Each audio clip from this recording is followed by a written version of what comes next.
ચામાચીડિયા છે અહીંયા બધે, કેમ કે એને સાંભળવાનું કઈ મતલબમાં હોય કે કોઈ બીક લાગે એવું છે, નીચે જવાય એવું છે નહીં.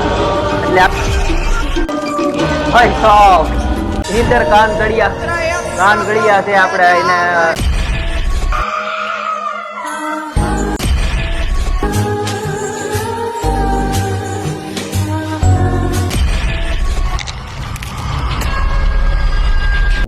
હેલો તો મિત્રો, તો કેમ છો? તો આ તમને વાવ તમને ખબર છે કે આ વાવ ક્યાં આવેલી છે? ઐતિહાસિક છે અને લાઠી અને દામનગરની વચ્ચે આવેલી છે. તમે બોરીખ્યા જાવ તોય તમને વચ્ચે આવશે.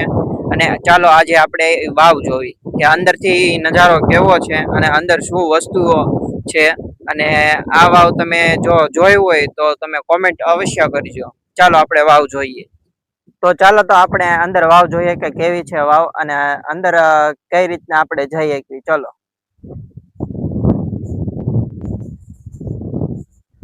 અહીંયા ઉપર તમે જોઈ શકો છો કે અહીંથી તમે જોયો તોય તમને પાણી દેખાય. તમે જોઈ શકો છો અત્યારે વરસાદના કારણે અહીંયા પાણી આવી ગયું છે, અને તમે આવશો તોય તમે અંદર નહીં જઈ શકો, કેમ કે અત્યારે અહીંયા પાણી ભરાઈ ગયું છે. તો ચાલો હજી અંદર આપણે જઈએ કે અંદર શું જોવા મળે છે. ચાલો.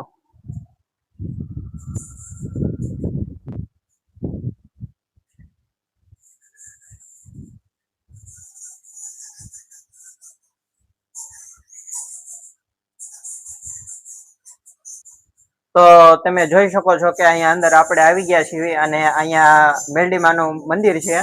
તમે જોઈ શકો છો. તમે ડાબી સાઈડ જોશો, બીજી સાઈડ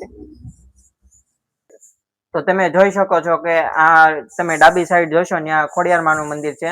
તો તમે જોઈ શકો છો, જો ત્યાં કોકે શ્રીફળ પણ વધેર્યું છે, અને અંદર ખોડિયારમાંનું મંદિર છે નાનું અમથું. તો તમે જોઈ લીધું મંદિર, અને અંદર પણ શું હતું. હવે આપણે આ ઉપરથી જોયું કે નીચેથી અને ઉપરથી કેવી તમે લાગે છે આ વાવ.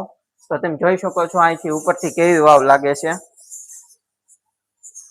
આ વાવ પણ કાંઈક અલગ જ લાગે છે ઉપરથી, કેમ કે ત્યાં જાળીને એવું રાખી દીધું, કેમ કે કોઈ ત્યાંથી પડી ન કે કોઈ ન આવી શકે એના માટે.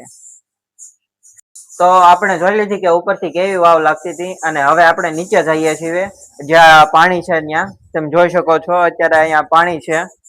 તો ત્યાંથી જોઈ કે ત્યાં શું છે અને કઈ રીતના છે ત્યાં. તો ચાલો આપણે જોઈએ કે નીચે કઈ રીતના છે, અને ચાલો આપણે નીચે જોઈએ. અત્યારે તો અહીંયા નીચે જાવી છીએ અને બીક જેવું લાગે છે. તો તમે ધીમે ધીમે નીચે આવો કેમેરામેન. ચલો નીચે.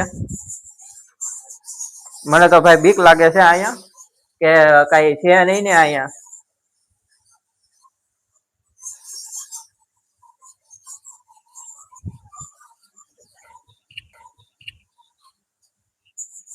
ભાઈ સાહેબ, ઇધર કાન ગળિયા છે. આપણે એને આપણે શું કહેવાય ગુજરાતીમાં? ચામાચીડિયા છે અહીંયા બધે. તમે જોઈ શકો છો. બીક લાગે એવું છે, નીચે જવાય એવું છે નહીં. એટલે આપણે અહીંથી ઉપરથી ને જોયું, કેમ કે એને સાંભળવાનું કઈ મતલબમાં હોઈ શકે છે. તમે જોઈ શકો છો. તો આપણે નીચે નહીં જઈએ, કેમ કે ત્યાં ચામાચીડિયા ઉડે છે. તમે જોઈ શકો છો ત્યારે બાજુ, કેમ કે ત્યાં કબૂતરા ની છે, આપણા અવાજથી હેરાન થઈ છે. તમે જોઈ શકો છો. અને આના કારણે આપણે નીચે નહીં જઈ શકતા. તમે અહીંથી જ જોઈ લો કે અંદરથી વાવ કેવી લાગે છે, અને હું તમને હવે બહારથી દેખાડી દઉં કે બહારથી કેવી વાવ લાગે છે. તો ચાલો આપણે ઉપર જઈએ હવે. તો તમે હવે આપણે ઉપરથી જોઈએ કે ઉપરથી કેવી વાવ લાગે છે અને નીચેની તરફ કેવી લાગે છે. તો તમે જોઈ શકો છો કે વાવ કેવી લાગે છે. જોઈ લો તમે. થોડુંક ઝૂમ કરીને દેખાડી દો કે વાવ કેવી લાગે છે અહીંથી ઉપરથી. નહીં તે મને તો અહીંથી નીચે ઉપરથી તો નકરું પાણી જ દેખાય છે, નકરા ચામાચીડિયા જ ઉડે છે.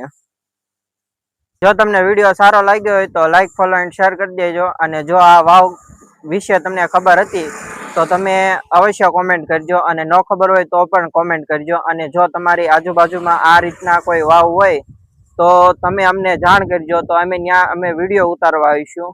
અને આગળ તો બસ કઈ કહેવાનું થતું નથી. જય હિન્દ, જય ભારત.